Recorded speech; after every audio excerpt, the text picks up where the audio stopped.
Damos comienzo a un nuevo comentario bíblico expositivo. Servidores de Dios. Quien te habla es Manuel Cornejo. En esta ocasión estaré compartiendo en el Evangelio de Mateo, capítulo 8 y versículo 1, donde dice: Cuando descendió Jesús del monte, le seguía mucha gente. Tengas en cuenta que el impacto que las palabras de Jesús hicieron en los oyentes fue de tal dimensión que muchos le siguieron cuando él bajó del monte, ya que el asombro de las gentes ante la enseñanza de Cristo fue recogido por Mateo en la conclusión del relato sobre el Sermón del Monte, como señala el capítulo 7 y los versículos 28 y 29. Y es que por esa razón no era fácil que las gentes se alejasen de él, ya que permanecían a su lado y le seguían después de concluir su enseñanza, después de bajar el del monte. Posiblemente a quienes estuvieron con Jesús en el monte se le unieron otros cuando descendió, ya que es fácil entenderlo así cuando se hace referencia a muchas gentes, una gran multitud. No cabe duda que desde el monte se dirigía a la ciudad de Capernaum. El Evangelio de Lucas, capítulo 7, versículo 1, dice: Después que hubo terminado todas sus palabras al pueblo que le oía, entró en Capernaum. Y fue en algún lugar del camino entre el monte y la ciudad, no precisado por Mateo, donde iba a ocurrir el milagro de la sanidad del leproso. Continúa ahora con el versículo 2, donde dice: Y he aquí vino un leproso y se postró ante él diciendo: Señor, si quieres, puedes limpiarme. La curación de los leprosos pertenece a la lista de los grandes signos mesiánicos que Jesús mencionó como respuesta a la pregunta que Juan el Bautista, por medio de sus enviados. Mateo capítulo 11 y versículo 3 dice: para preguntarle: ¿eres tú aquel que había de venir, o esperaremos a otro? Así pues, este milagro sirve a Mateo para uno de sus propósitos principales en el Evangelio, que es presentar a Jesús, además de como el Rey esperado, como poderoso en obras y en palabras. La curación del leproso es una de las que se agrupan en el testimonio múltiple, porque aparece en más de uno de los evangelios. Por ejemplo, los tres sinópticos la mencionan en Marcos capítulo 1, versículo 40 al 45, y en el Evangelio de Lucas capítulo 5, los versículos 12 al 16. El relato más extenso es el de Marcos, que precisa además algunos detalles que no están en Mateo ni tampoco en Lucas. La expresión con que Mateo introduce el relato en sí es utilizada frecuentemente por él a lo largo del Evangelio. La traducción generalmente se hace como he aquí, que no se relaciona normalmente con el tiempo del acontecimiento, sino como una llamada de atención para el lector, equivalente a mira o presta atención. A un leproso acercándose se postraba ante él. Mateo, como se ha dicho antes, no precisa el momento en que ocurrió el encuentro del leproso con Cristo, ya que no está interesado en el tiempo, sino en el hecho en sí. De ahí que llame la atención del lector a la primera consideración: aquel hombre era un leproso. Y note que la lepra es una enfermedad infecciosa y también una de las más temidas a lo largo del tiempo. Sin embargo, La transmisión por contacto entre el leproso y un sano es fácilmente evitable con una buena práctica higiénica. También se debe de considerar que actualmente, debido al avance de la medicina, ha perdido el carácter que tenía en la antigüedad, siendo, por otro lado, muy raros los casos de lepra en países del llamado primer mundo. Sin embargo, sigue siendo epidémica en lugares como, por ejemplo, África, Asia, dándose también en algunos de América del Sur. El agente causante de la lepra es parecido al de la tuberculosis y se halla en los tejidos leprosos, especialmente en las células. La incubación es de largo tiempo, en casos de hasta más de 10 años. El proceso de la enfermedad es un proceso lento, ya que la lepra provoca dos tipos de lesiones, las cutáneas y las nerviosas. Las primeras se manifiestan mediante inflamaciones en la dermis. Estos procesos producen insensibilidad, ya que son en gran medida anestésicos. La atención a los nervios son semejantes, produciendo parálisis y atrofias en la zona de influencia. La peor manifestación es la conocida como lepra lepromatosa, que produce serias lesiones cutáneas que derivan en mutilaciones y deformaciones. Las reacciones de inmunidad son generalmente negativos, por lo que producen complicaciones en otros lugares del cuerpo. Es la forma más contagiosa y los enfermos deben de ser, por tanto, aislados. A medida que transcurre el tiempo, la enfermedad deteriora de tal manera al enfermo que su aspecto se hace impresionante y en ocasiones hasta repulsivo, ya que las inflamaciones cutáneas dan paso a llagas sucias y úlceras malolientes producidas por la falta de riego sanguíneo. La piel del entorno de los ojos y las orejas se inflama y deforma con profundos surcos que da al enfermo el aspecto de cara de león, cayéndose con el tiempo las cejas y las pestañas. Y también muchas veces los dedos de las manos literalmente desaparecen. Por otro lado, también la enfermedad suele atacar la laringe, por lo que la voz del leproso adquiere un tono grave y ronco. La lepra era conocida en Egipto, en India, más de 1500 años antes de Cristo.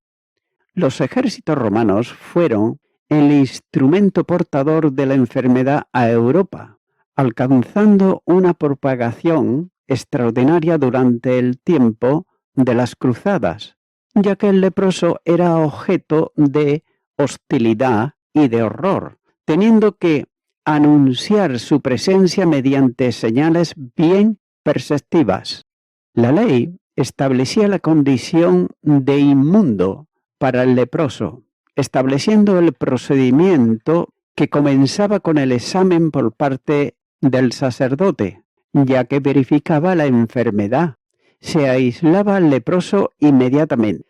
Levíticos, capítulo 13 y versículo 46 dice: todo el tiempo que la llaga estuviere en él será inmundo, estará impuro y habitará solo, fuera del campamento será su morada. Así pues, el leproso no podía entrar en las ciudades. Vivían en despoblados. Muchas veces su único refugio era compartir con otros leprosos alguna cueva en los montes. También las familias solían alimentarles, dejando en lugares señalados lo que necesitaban ellos para su sustento. Y finalmente morían y eran abandonados en el lugar o enterrados por sus compañeros de enfermedad. Aunque la enfermedad no es tan contagiosa como pudiera parecer, la Biblia enfatiza más bien la condición de inmundo del leproso.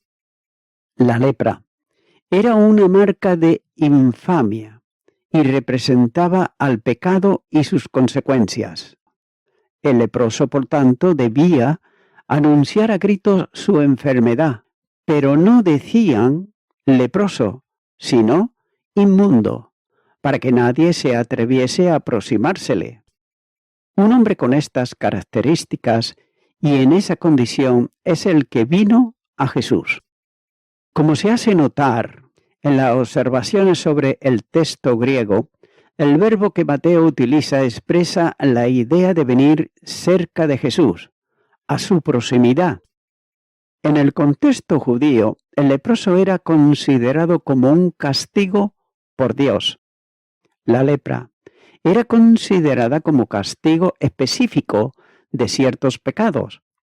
El leproso, como inmundo, estaba excluido de la vida social, ya que físicamente estaba destinado a una tremenda muerte.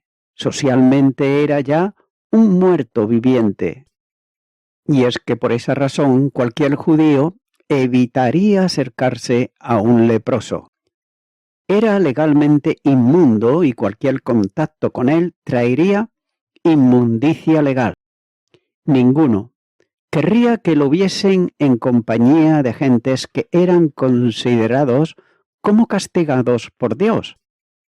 Los leprosos tenían que pararse lejos, pero este vino a la proximidad de Jesús, ya que sabía quién era Jesús. Y es muy probable, y no cabe duda, que tenía referencias sobre el poder sanador del Maestro. Ahora bien, ¿cómo lo había adquirido? Cualquier respuesta queda en mera suposición.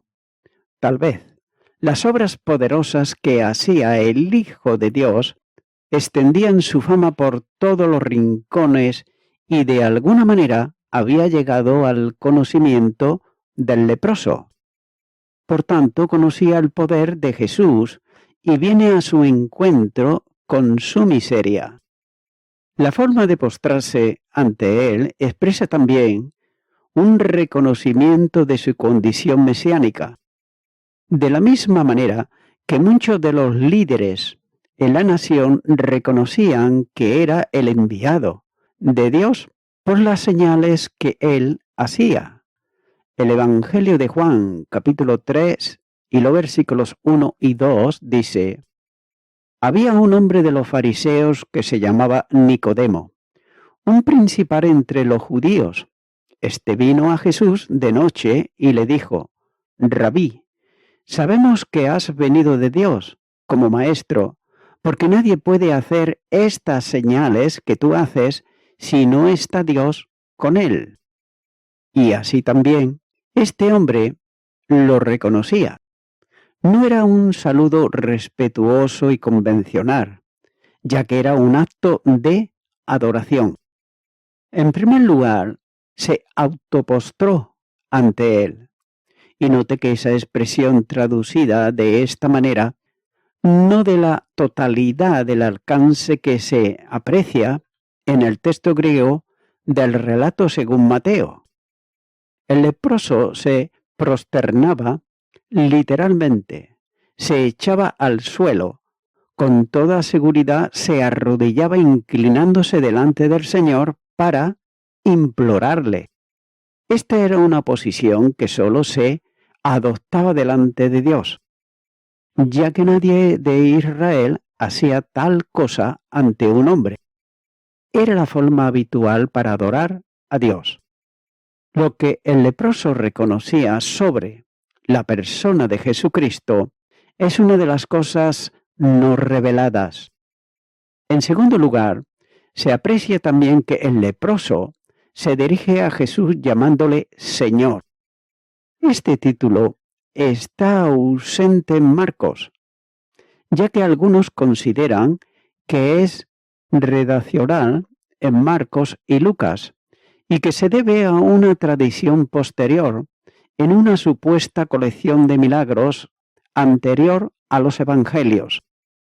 Ahora bien, no es preciso considerarlo de este modo, puesto que cada uno de los sinópticos dan su personal visión del relato, que se complementan entre ellos para dar el panorama final del mismo. Pero sea cual fuere el conocimiento que el leproso tenía de Jesús, no cabe duda que le da un tratamiento superior al que se hubiese dado a cualquier hombre. El término Señor era una forma habitual para referirse a Dios. La confesión de que tiene poder para curarlo confirma que le reconoce un poder sobrenatural y como tal sobrehumano. La tercera precisión de Mateo tiene que ver con el reconocimiento de la capacidad que Jesús tenía para hacer algo que nadie podría hacer. Y por tanto el leproso reconoce que, si quieres, puedes limpiarme. En cuarto lugar, se aprecia en el relato el sometimiento del leproso a la voluntad del Señor. Tengas en cuenta que su oración es bien simple. Cuando dice, sé que puedes, ahora espero que quieras. Ahora bien, ¿dudaba el leproso de la misericordia de Jesús? Eso se sugiere por algunos comentaristas. Pero sin embargo, más que una duda sobre su afecto entrañable y su misericordia, es preferible ver aquí la sumisión de un hombre a la soberanía de Dios, expresando su deseo y poniendo delante su necesidad y sometiéndose completamente a su voluntad. Está absolutamente seguro de que Jesús de Nazaret puede sanar a un leproso. Es más, como Lucas reconoce, un hombre lleno de lepra. Lucas capítulo 5 y versículo 12. Dependiendo y sometiéndose incondicionalmente a su voluntad y gracia. No cabe entrar en más detalles, ni tampoco en especulaciones sobre el conocimiento y el reconocimiento que el leproso manifestaba. La única evidencia es su fe, firme en el poder sanador de Jesús, ya que sanar al leproso era una señal mesiánica, pero mucho más fuerte que la sanidad de cualquier otra enfermedad, ya que era además restaurar a un inmundo. Continuará con el versículo 3, donde dice, Jesús extendió la mano y le tocó, diciendo, quiero, ser limpio. Y al instante su lepra desapareció. Si sorprendente es que el leproso se acercase a Jesús, más aún es que Jesús tocase al leproso, antes de ser sanado, y extendiendo la mano, le tocó. Varias veces se habla del toque sanador de la mano de Jesús, como por ejemplo, en el capítulo 8, versículo 15, capítulo 9, versículo 18, etc., ya que la ley prohibía tal acción, ya que quien tocase a un leproso quedaba inmundo, teniendo que cumplir las ceremonias correspondientes para la limpieza legal de la contaminación. Pero el poder sanador salía de Jesús y era transmitido a la persona necesitada. Por tanto, no era preciso que el Señor tocase a cada enfermo para que recibiera la sanidad, lo que hizo selectivamente cuando convenía a su propósito. Delante de las gentes que presenciaron el milagro, el Señor pone de manifiesto su incontaminable condición. El que es eternamente santo es incontaminable con el pecado. Está por encima de cualquier circunstancia que pudiera afectar al hombre y pone de manifiesto la condición personal única e irrepetible que vincula su naturaleza humana con la persona divina del Hijo de Dios, en una unión hipostática. el toque sanador de Jesús, expresa también su misericordia. El evangelista Marcos hace mención a ella en la curación del leproso, cuando dice en Marcos capítulo 1 y versículo 41, y Jesús, teniendo misericordia de él, extendió la mano y le tocó, y le dijo, quiero, sé limpio. Debió haber sido una experiencia que quedó grabada indeleblemente en el corazón del leproso. Note que este hombre es posiblemente que hiciera ya mucho tiempo que no tenía él el contacto afectuoso de la caricia de otra persona. Pero fue el Señor quien con todo afecto tocó al leproso. Al contacto personal iba unida la palabra de autoridad de Dios, manifestada en carne, cuando dice, quiero, sé limpio. En respuesta a la petición del leproso, si quieres puedes limpiarme, Jesús dijo, quiero. Note que primero estaba la respuesta a lo que pudiera ser una expresión de duda del enfermo. Así quieres, sigue el quiero rotundo del Señor. Al querer va también unido el poder. No hay ninguna acción que el leproso debiera de haber hecho, ya que la palabra del Señor es bien sencilla y contundente. Sé limpio. Una expresión de autoridad y poder como respuesta a la petición del necesitado. Así pues, la restauración fue plena, total e inmediata.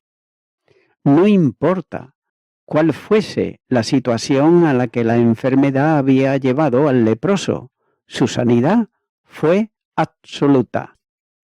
La enfermedad desapareció al instante. Las lesiones fueron restauradas, desapareciendo cualquier rastro de lesiones que hubiera podido tener en su cuerpo. Era un hombre restaurado y sano. Para aquella persona se abría una nueva etapa en su vida y una experiencia de renovación, tal como nunca hubiera soñado anteriormente.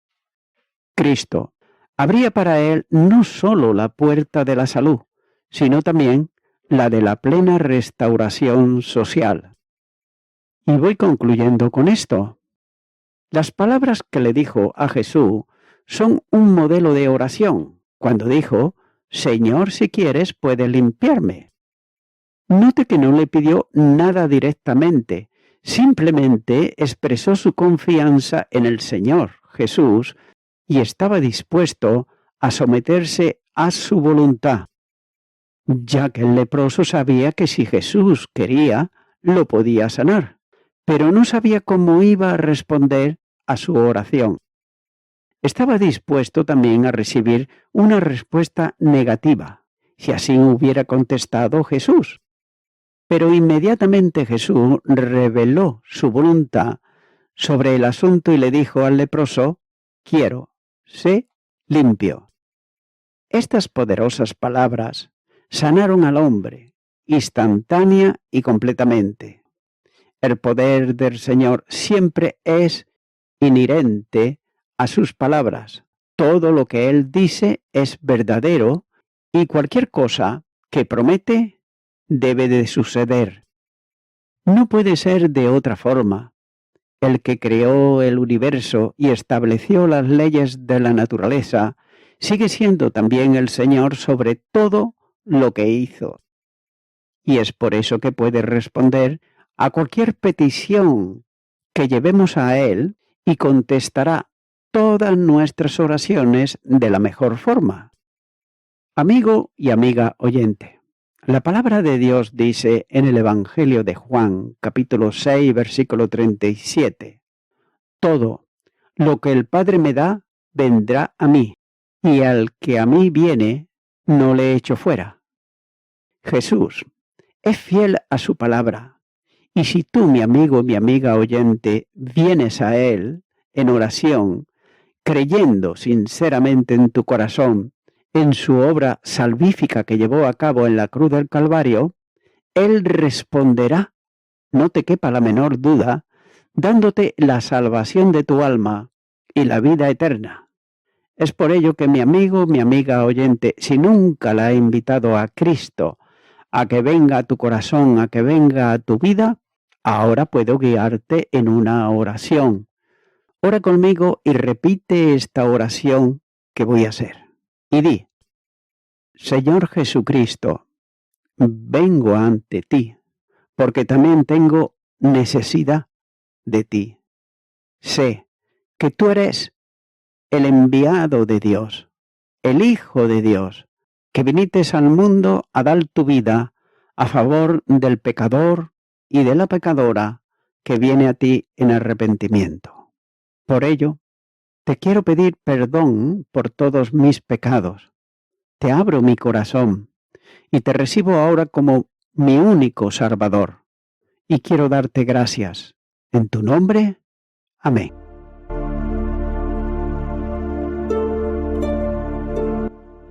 Amigo y amiga oyente, si tú has hecho esta oración de corazón, te recomiendo que comiences a orar a Dios, en primer lugar, en el nombre del Señor Jesucristo. Orar a Dios no es rezar, sino que es hablar con una persona. También te recomiendo que leas la palabra de Dios y lo hagas a diario. Comienza, por ejemplo, con el Nuevo Testamento. Y también, por último, te recomiendo que para que puedas crecer espiritualmente, te congregues en una iglesia cristiano-evangélica, donde se predique, se enseñe y se practique la sana doctrina y la palabra de Dios. Congrégate ahí y con el tiempo podrás crecer espiritualmente y también servir al Señor Jesucristo. Que Dios te bendiga. Y a toda la audiencia, nuevamente ya me estoy despidiendo de todos ustedes y será hasta el próximo programa. Que Dios os bendiga a todos.